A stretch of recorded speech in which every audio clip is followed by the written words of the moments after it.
Hey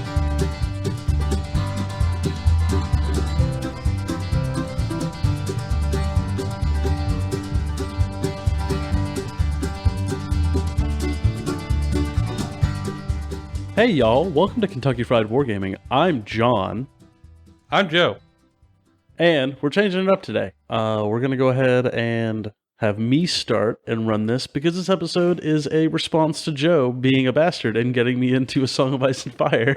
And John not knowing our intro after Lord knows how many episodes. Yeah. I'm not the intro guy. It's fine. People will love it. It's fantastic. My brand is never knowing what's going on. Yep, that's it. And role leaders. Which you're essentially playing in this game. Yes. So. You just broke your own brain, didn't you? I did. You ran into this not knowing what you were going to say at the beginning, huh? Not at all. Uh-huh. I'm the Vince Ventrilla of this pair, I see. Yes, Seth will edit it. It'll be all right. We'll, Jesus Christ. I go, yeah, John, you can just open. I'm sure it'll be fine. Wrong. Oh, so many good clips. So, hobby time and games played. No, that's not how this goes. Good God. We have done, I don't know, I think we're almost at 75 episodes, John. 75 episodes of this podcast.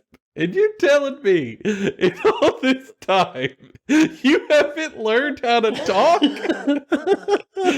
on a podcast? Jesus Christ. In my defense, John. Joseph, Jesus. I'm almost 30 and don't know how to talk in life, so it is what it is. God almighty, that dog don't hunt. Just don't. Do you want to restart it or just keep rolling? We're too deep down now, John. I'm just going to watch Rome fall. All right. But in general, John, what's the episode about? 4 minutes into the intro. So what we're talking about today is A Song of Ice and Fire, namely my response to it, what we think works, what we don't think works so well, the speed, the appeal it brings and all of it, and more importantly, because we both enjoyed it, shocking, the future of what we want to see from the game, because we're both kind of invested now. Yeah, I mean, essentially, last episode, I was like, hey, John, I found this thing, I'm going to pitch it to you. And he's played it, and now it's time to have a follow-up. And even I know we talked about A Song of Ice and Fire last episode, but we're just going to talk about it again. Might talk about it next episode. Might talk about it for 9 episodes in a row. Get a little funky. We'll see. Who knows? What did you just drop at the background? Nothing. That was my chair. So we're going to have a transition. Jesus wept. Play the music. It's almost 75 episodes. Oh, well, now it's my turn to ask you, Joseph. What have you done for hobby this week? Holy hell, survive. Let's see. Last time I was starting on Night Watch, I have since painted the entirety of my first Sworn Brothers Night Watch unit. It is painted up, ready to go. John's seen it, and as he always says when he sees my minis, man, that looks better in person, which is the most underhanded thing. I love it. They do. Your painting doesn't look bad in pictures. You're just bad at taking pictures. You're just a better, painter than you are picture taker. I'm shit at taking pictures. I grant this. It's true. I should probably get a shadow box or something. Yes, I've told you many times. Yeah, but if I can't talk, you can't take pictures, we'll figure it out. One of these things is a bigger detriment in an audio format. Yeah, but I painted that whole unit and Maester Aemon. It was actually kind of fun to paint them. There was I don't know, I'm so used to painting really, really detailed minis with a whole bunch of kerfuffle and little bojangles all over them. With, little gibbons. Yeah, all sorts of little gubbins all over the models that you have to go pick out individually, almost too much, so much that you lose your sanity. And these models painted up pretty quickly because they just didn't have those. There were a couple of belts and stuff, but there weren't nearly as many skulls or metal edge highlights that needed to be done, so they painted up pretty fast. And Maester Amon is just a single old dude, so that wasn't hard either. That is actually really fun. I've also spent some time prepping my free folk to be painted. I've heard that some of these minis from Cool Mini or Not will sometimes have a little bit of release agent left on them from time to time, which can make painting them difficult. But to get around that, I've just been a little safe, and everything that I'm getting for these minis, I'm washing them first. So I took some time throughout the week to also wash a bunch of my Free Folk minis that I got and sort of pulled out and started making lists for. So now those are ready to start being painted as soon as I have a little bit of free time. I also went up to the local store, played a pickup game of 40K, not a Song of Ice and Fire. But a guy had a league opponent who just didn't show up, and I didn't, like, he had already come up to play a game anyway, so, hey man, like, if you still want a game in, I'll stand in for an opponent. And realized that 40K has a lot of rules that you forget after very little time, especially for custodies, because you have to remember all your karate stances, but your karate stances have 2 substances per karate stance, and then you have to pick them. Not just pick 3 karate stances, but you have to pick the order of which you're going to use your karate stances. And you could shift through them between rounds, but sometimes not. And sometimes you get to double dip on karate stances, depending on your sub-faction. And I forgot all of that.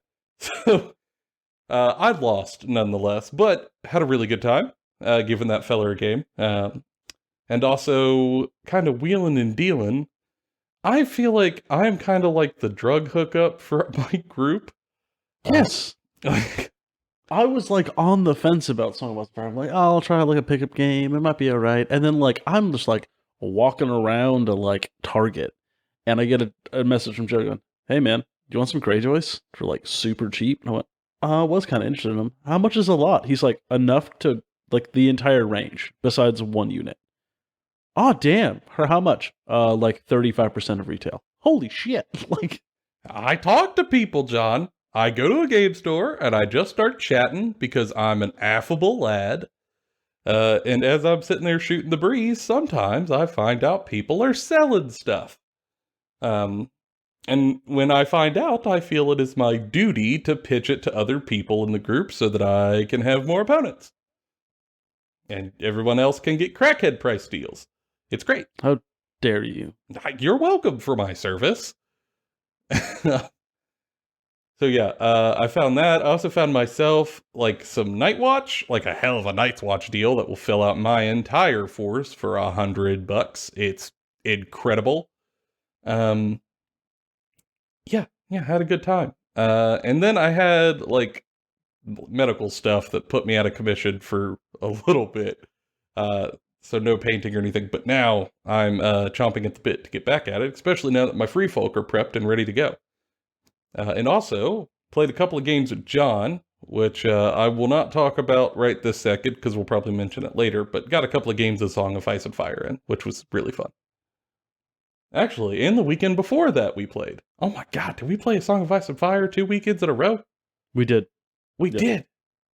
Oh shit. It's very good.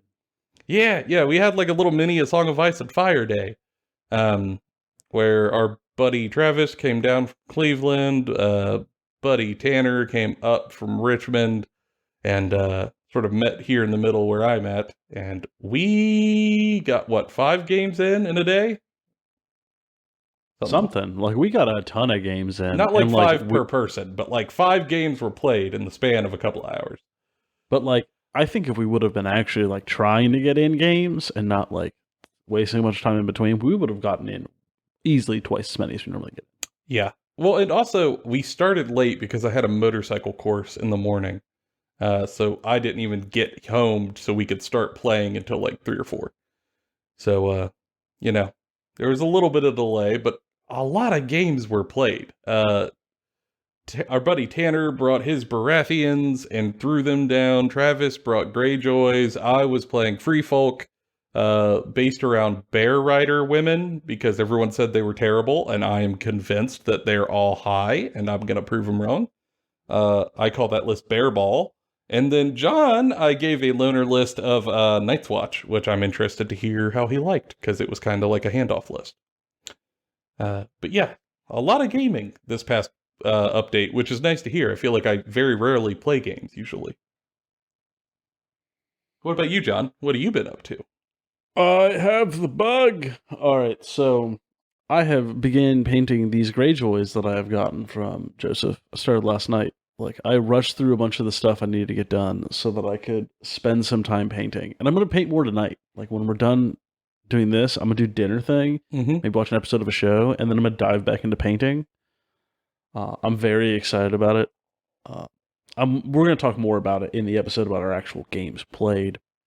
But I'm enjoying this, and it's sparking like that creative juice again. Not just for this, but for a lot of stuff. Like, I'm looking at some of my like Skaven, looking at doing some more of those.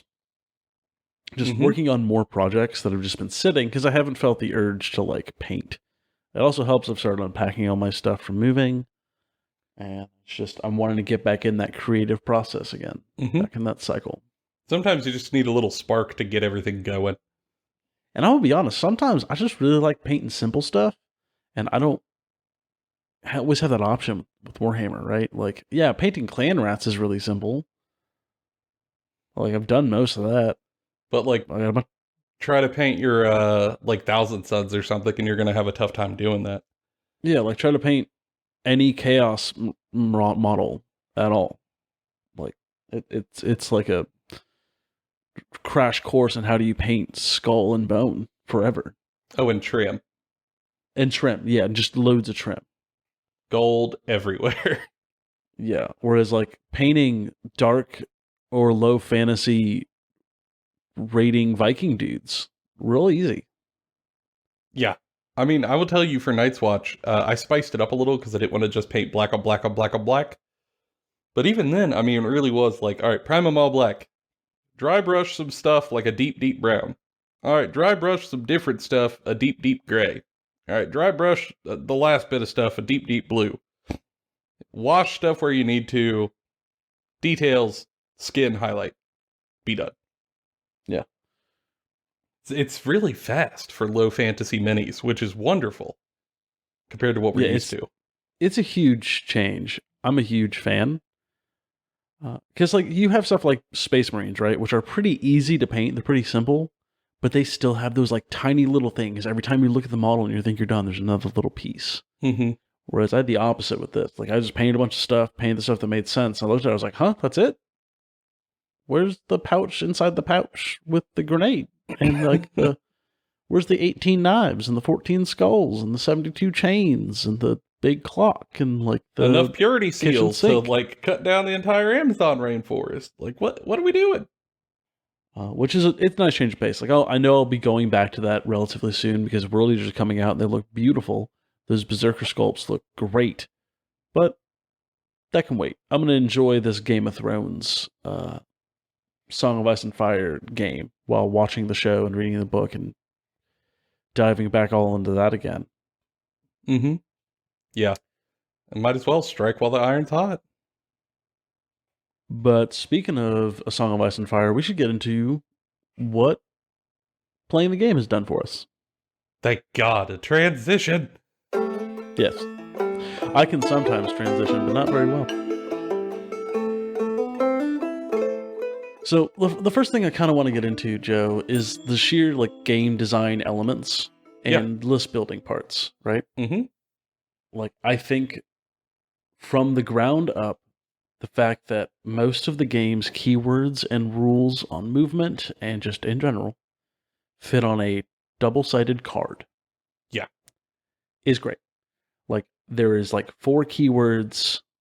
There's like 6 abilities like that are different that are shared across factions, right? And like there are more abilities in the game that are shared across factions, but they are laid out on the card.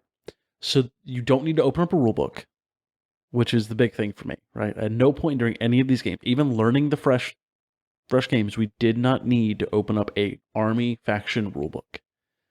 No, not at all. That would like lived and died depending on how well it's set up. because it's on these cards. Right. The one or two abilities per unit are on a card with how much they swing, how many dice they use, what they're using, the ranges, all of it. And it's mostly done with visual mediums.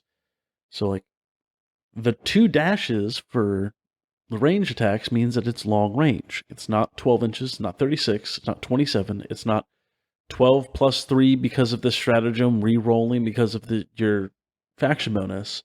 It is 2 dashes, long range, which is 12 inches, done. Across the board. 1 dash, short range, 6 inches. What do you know? This ability says target a unit within long range. That's 12 inches. So it's all standardized. Yeah, I do like the standardization of ranges for this game. It makes everything real simple. And it makes it move fast.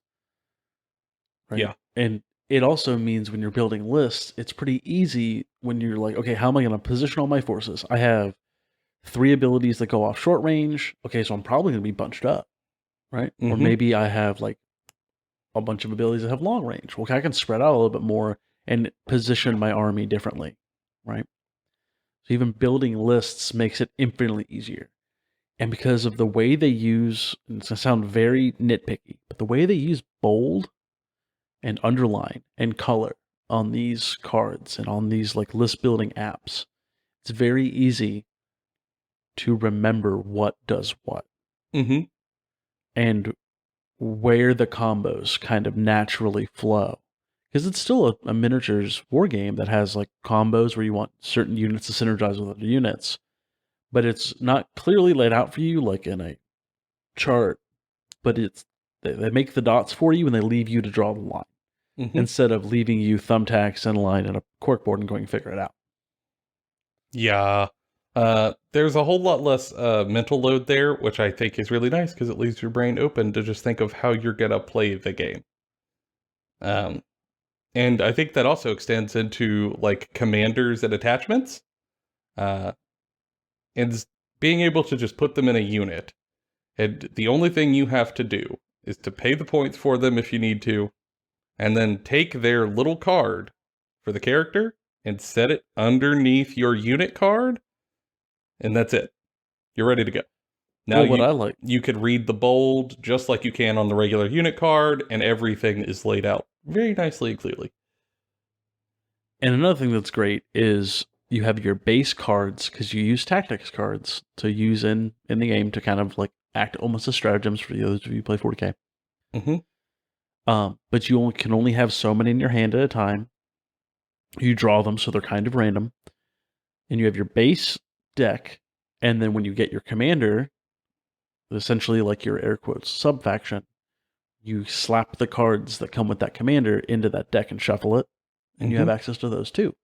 So the choice of commander when building a list is not based off of just the sheer power they bring onto a unit, but what cards do they bring and how do they synergize with the rest of your list?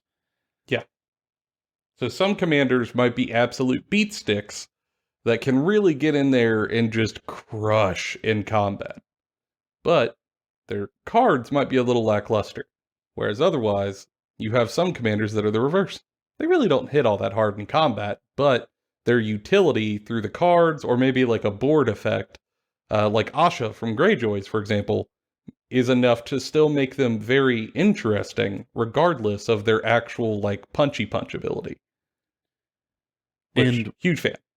About commanders, I really like that, like this one model, right? Like we'll use Asher Greyjoy as an example again.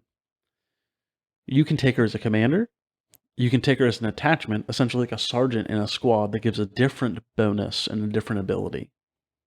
Or you can take her as an NCU, a non-combat unit that you use to maneuver on the non-combat unit board to activate certain abilities. And she has different abilities in all 3, but you can only take her in one place. Yeah. So in list building options, you also want to think about, okay, well, I might want to bring this character another place, so I might not want to bring them as a commander.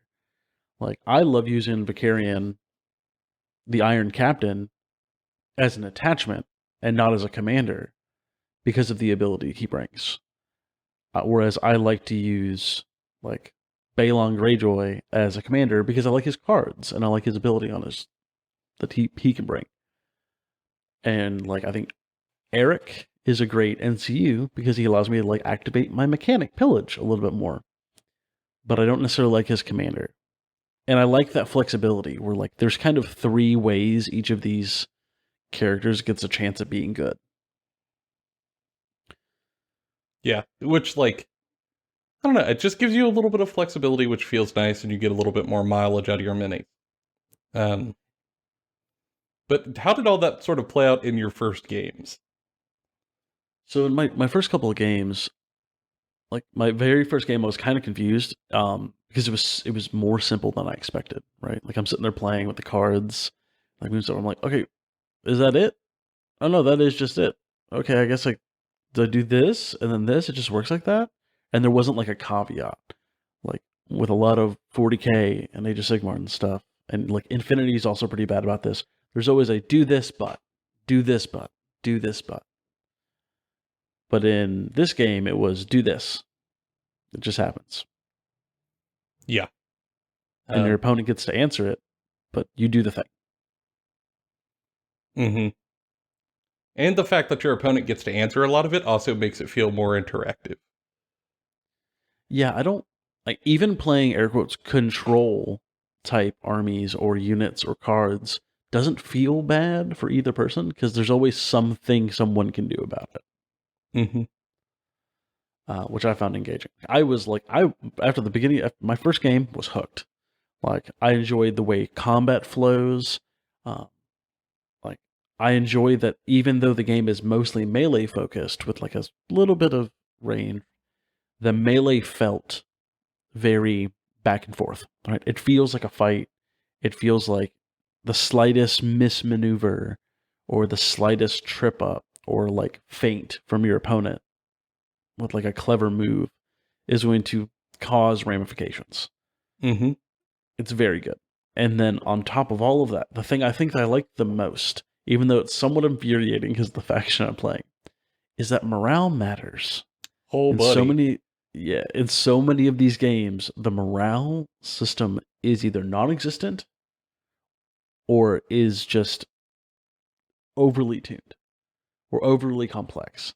This one is not. It's very simple of like negative a couple of numbers, positive a couple of numbers, take some more wounds here, take some wounds there.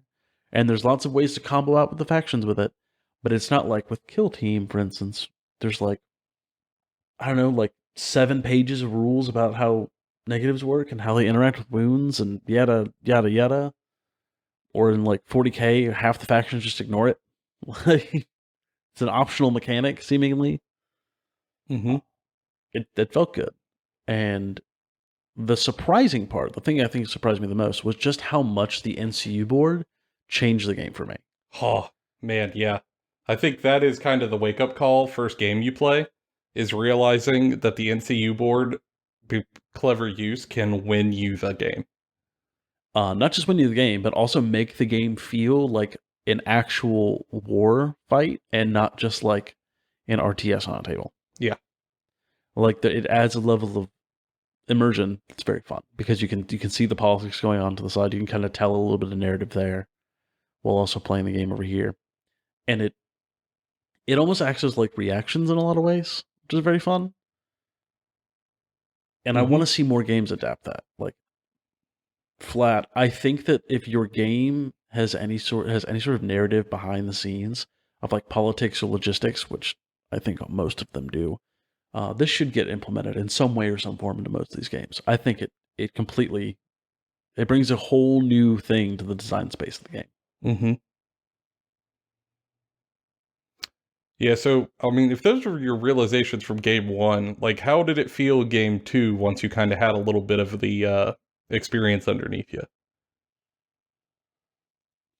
Like, so game 2 is a lot of the same ones of game 1 reinforcing it. I think it's because I was using the same faction, because I was using the Night's Watch.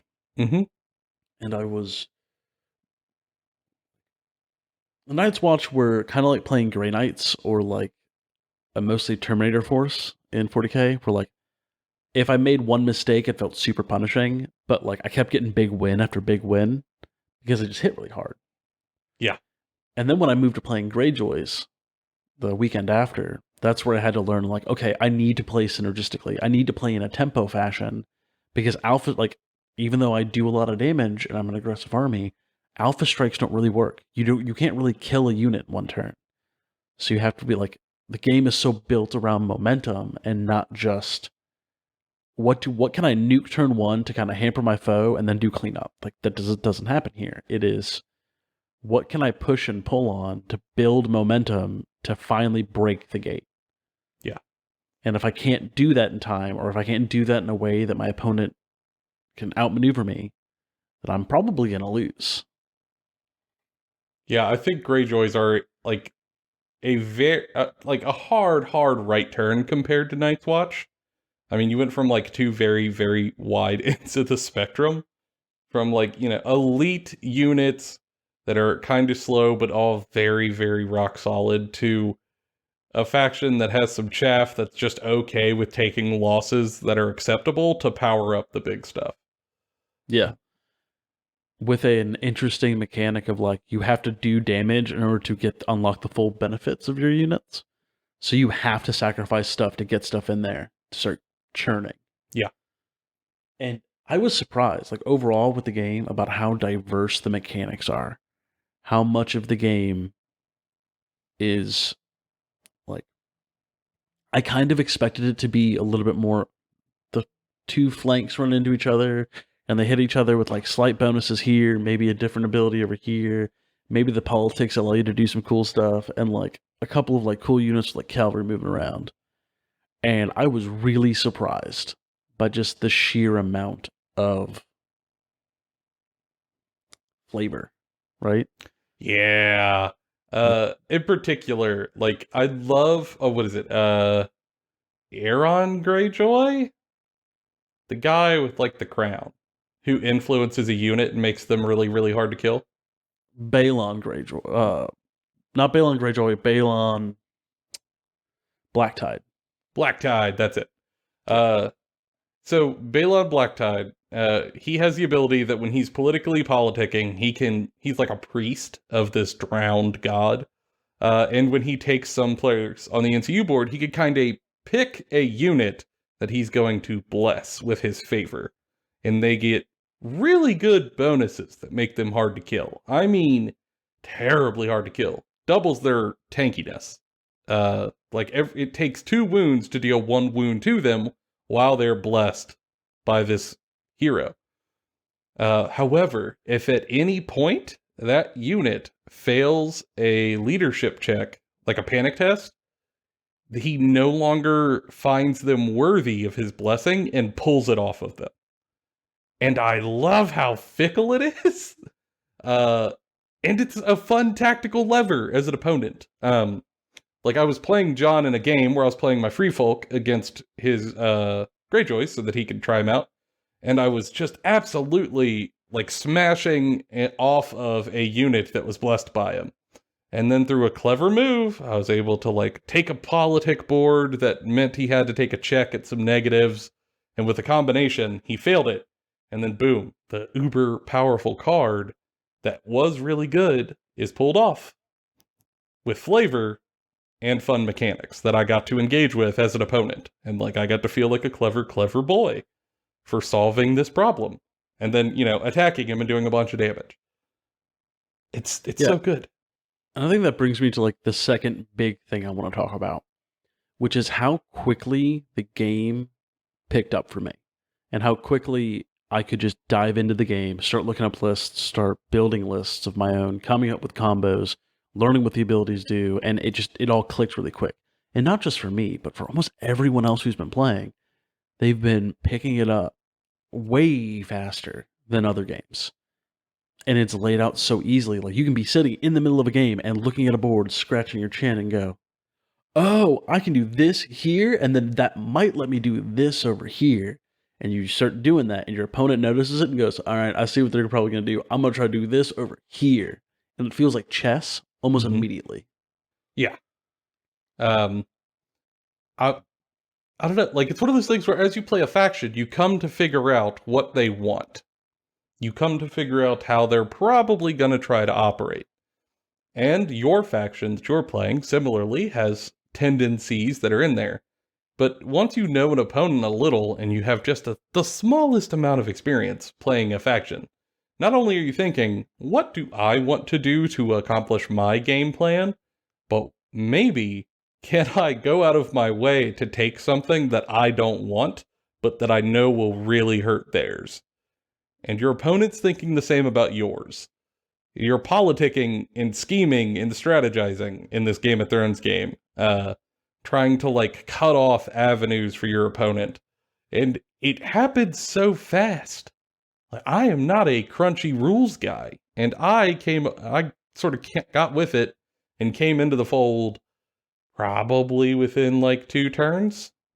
Because it's just that simple. My wife, who doesn't really have a head for mechanics, but really, really loves flavor, even for her, like 1 or 2 games, she now understands exactly how everything flows. And that's just a breath of fresh air.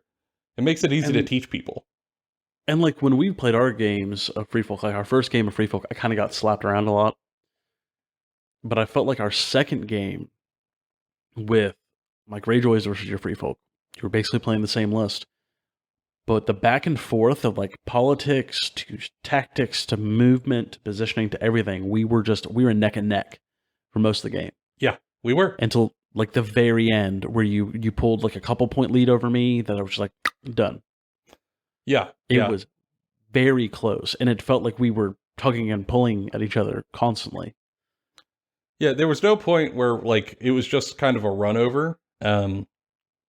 Like, we got to a point where John pushed up really, really aggressively with the Greyjoys, because that's what Greyjoys do.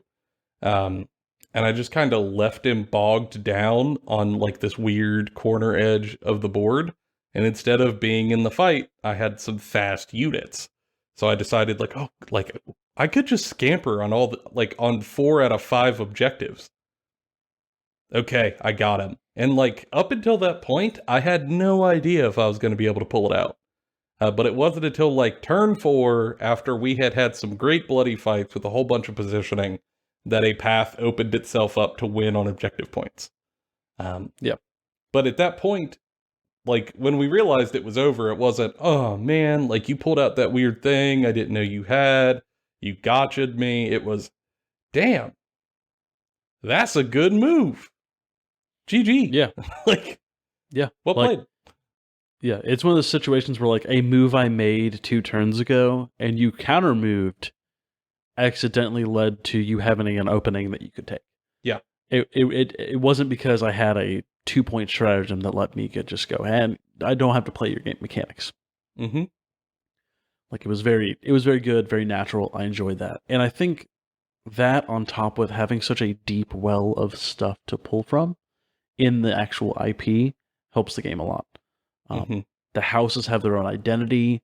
There's very flavorful characters. If you've read the books, you know that this is very, very deep world, much more than even the show shows.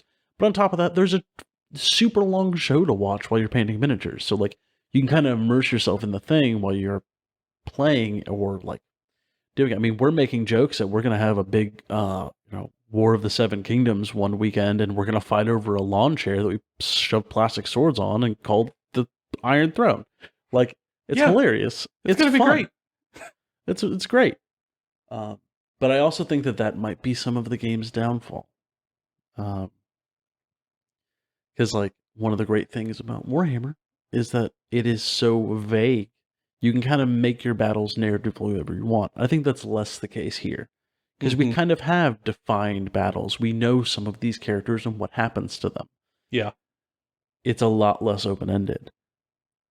And I think that is a positive, and that's also a negative.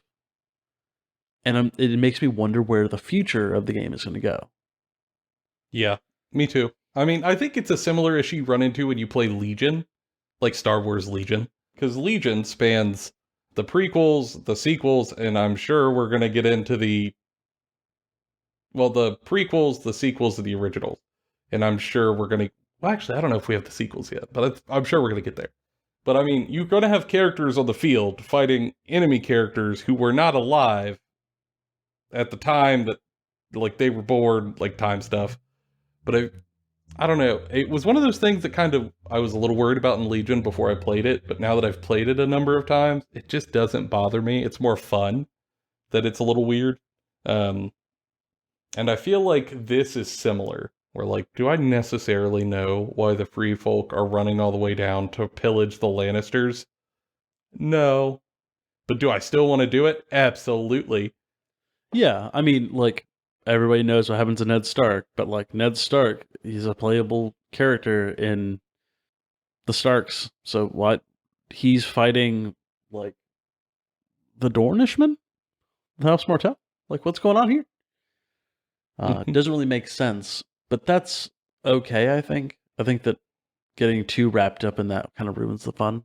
Because you can always just do what-if situations. Yeah, you sure can.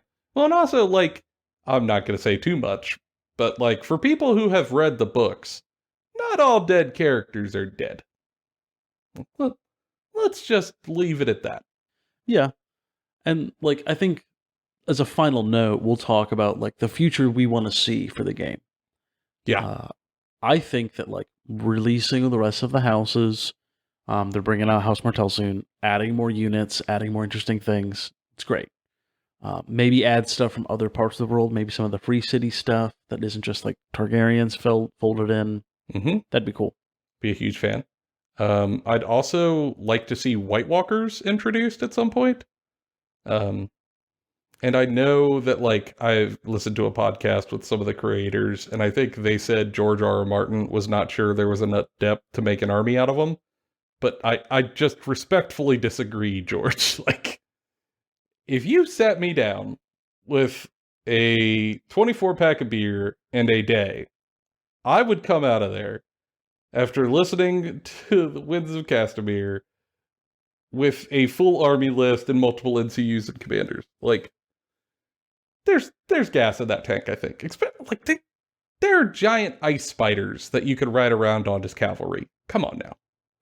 Yeah, I think that there's a lot of the future of this game itself is actually going to really depend on the success of the new House of Dragon show and how much this world continues to grow. Like, if we just stick to the Song of Ice and Fire books in this time, in this setting, it's going to probably be pretty limited, and eventually we'll stop having stuff to come out for it. Mm-hmm. At least that makes sense. And I think House of Dragons opens up a whole lot, because there's a whole lot of Targaryen stuff from way back when, but it's still the same houses. But, like, we can see where else the story goes. Like, the fundamentals of the setting and the fundamentals of the universe allows it to expand past where the season 8 ended, not very well, and then a lot of, like, what it was in the past, and what magic is, what it means, all sorts of things. Yeah. And I think that's a possibility for the IP, considering the success of House of Dragon right now. Yeah, I mean, as we record this, there are only 4 episodes out, but so far, it's getting a glowing reception, which bodes well. So I wouldn't be surprised if they lean into it for some inspiration. And also, if that means HBO might greenlight and really try to push forward on some of these other expanded series that they've been talking about, like Arya exploring east to head to a new continent, which is a whole other continent of minis for this game. Or Jon Snow after the end of the show heading north. Like, way north. What's there? I don't know, but it'd probably be cool minis. And I don't know. It's a huge world, and we've only seen a bit of it. So if the shows are really successful, and we get to see some more, I imagine that will translate into more, sort of more gas in the tank for the developers, who are very active, to just keep on making new stuff for us. Which I hope they do, because this is a blast. No, and, like, accessories-wise, they've already released some accessories for it. Like, they have the little activation banners you can buy. But I also think that they should make, like, little plastic versions of all the terrain they have. Mm-hmm. That would sell like hotcakes. I'd buy it in a heartbeat. Yeah, set it on top of whatever your 2D terrain piece is, and then just, like, pick it up when you're not standing on it. Yeah. Yeah. That'd be cool. I'd be game. Because I like 3D terrain. I do too. 2D terrain is probably one of the negatives for this game for me. So much I'm probably going to make some of my own 3D terrain. I just prefer it standing up on the board. Yeah. I get why you need 2D when you're on it, because movement trays. Fair enough. I totally agree. But like, if I have, for example, a tree that is 2D sitting on the board, if I'm not touching it, why not put a actual plastic tree that's painted like a weird wood and set it on top of the 2D piece? Um, it just looks cool. I'm here for it. What hope they keep, I hope they keep this style right now, is the mid size of the game, where it's not so large. Like the average game is 40 points, which is probably what I would say 5 to 7 or 8 units. Something like that. And two of those at least are probably like NCUs, so like single characters. Yeah. And so it's not a ton. Is it more than a skirmish game? Absolutely. But it is not like 200 models, Skaven models, plus big monster, plus yada yada yada. Mm-hmm. Like it is a lot more reasonable, and I think that it draws more people in. I think that makes it a lot easier to sell. That and the price point being much cheaper than most war games. Yeah, I mean, it's kind of twofold. One, the boxes are cheaper, but two, you just need less minis to play. And I also want to see them adapt some of the stuff that we know happens in the books, like certain battles. Like the Greyjoy Rebellion, for instance, that like Robert and Ned went and squashed. Release it as like a campaign book. Like here's a series of 3 missions, right? Even if it's a PDF. Mhm. Here's a series of like 3 or 4 missions that you should play out with your buddy who plays Baratheons or Starks and Greyjoys. And here's how you can replay that in the game. Or replay the Battle of the Trident with like the Starks and the Baratheons versus, the Starks, the Baratheons, and the Lannisters versus the Targaryens. Right. Super cool. Just all sorts of stuff like that. I think that would be a lot of fun. I think a lot of people would really dig that. I think it works for 40K. It can absolutely work here. I think it might work even a little easier here because they have a digital release platform rather than having to go out and buy a bunch of the books. God, yes. I also this is not shade. I understand it's a free app, but I wish they updated their app faster because it's weird that the player driven builder online, like web builder, is more updated and has all the cards and everything in it, whereas the mobile app from Cool Mini or Not doesn't have all of the recent releases in it.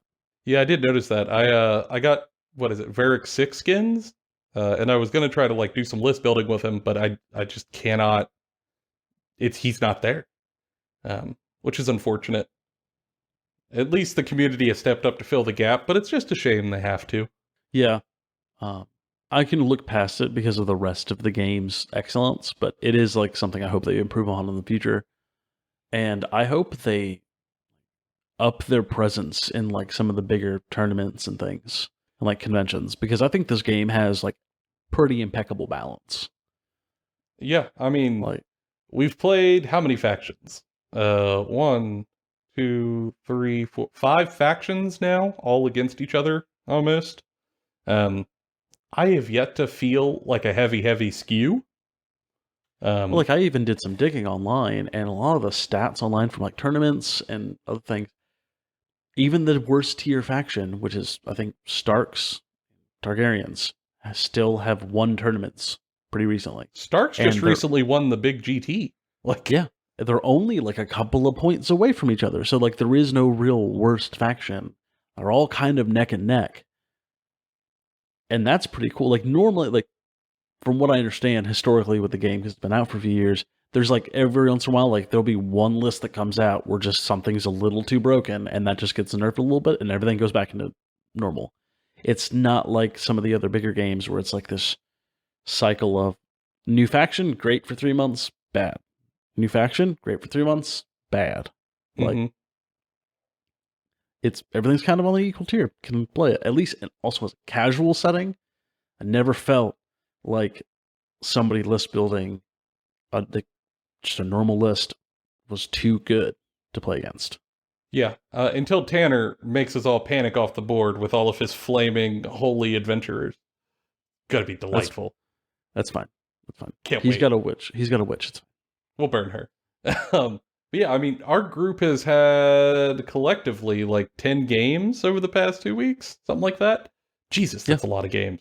It's easy to play. And It's great. I have yet to see a stomp. Like I've yet to see it. Whereas, that is not always the case when we play other games. Um, there are times genuinely where in other systems where you might have someone lose in a single turn, and that's always real unfortunate. And just the way that the developers have structured everything, I don't know if that can really happen here. Which I like. I like a whole lot. I like that it feels like you're in it, and kind of fighting for victory right up until you're towards the end of the game. I think that's how it should be, especially if you're playing in a casual group where really like you came up there to just you came to the house or the store to get a game in, and it's a shame when your game only lasts a turn. At least here, even if you lose, man, you probably had a good time doing it. At least in my limited experience. Yeah. And like, man, I'm going to use like some final comments here to really discuss something I think a lot of games need to do better. And I think what sells this game the most to new folks, and what I'm going to use to sell this to new folks the most, is that the starter boxes are some of the best starter boxes I've seen in any miniatures game I've played in my almost 15 years of playing this game. Like these kinds of games. It is a one box for $100, unless you want to buy it on Amazon for $75. That's fine. And it comes with everything you need to play the game. And I don't mean just like, oh yeah, everything you need except for like this, like two things. No, everything's pre-built. It's got a measuring stick that has all of the measurements you're ever going to need. It's got all the dice you're going to need. I never used more dice than what the box gave me. And they're faction dice, so they're already flavored for whatever army you're playing. Yep. Bonus. Absolutely. Tokens, plenty of tokens, all of the 2D terrain you need, all of the miniatures, all of the movement trays for the miniatures, all of the cards, including every one of the hero cards that you have in that starter set, and the base deck, and all the unit cards. Objective cards, mission cards. There's a secondary mission to play in there using like a siege battle, which is just cool. It's not just like the basic game. It's got a rule book. And if that rulebook's outdated, there's a free one online on the app that it tells you to use to build your army. Yeah. And when you buy an expansion box, like when you buy a $35 unit to add to your army, or maybe for some versatility, right?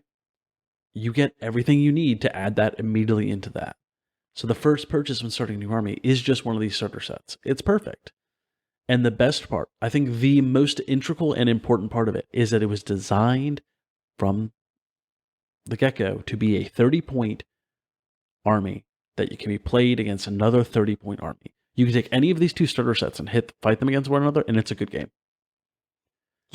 Yeah, fully agreed. And some you might get lucky and get more than like, I think the average I've seen is like 34 points out of a starter set. So you get the 30 points and then some, so you have options. But some high roll to like 42 points, y'all. Like they're value boxes.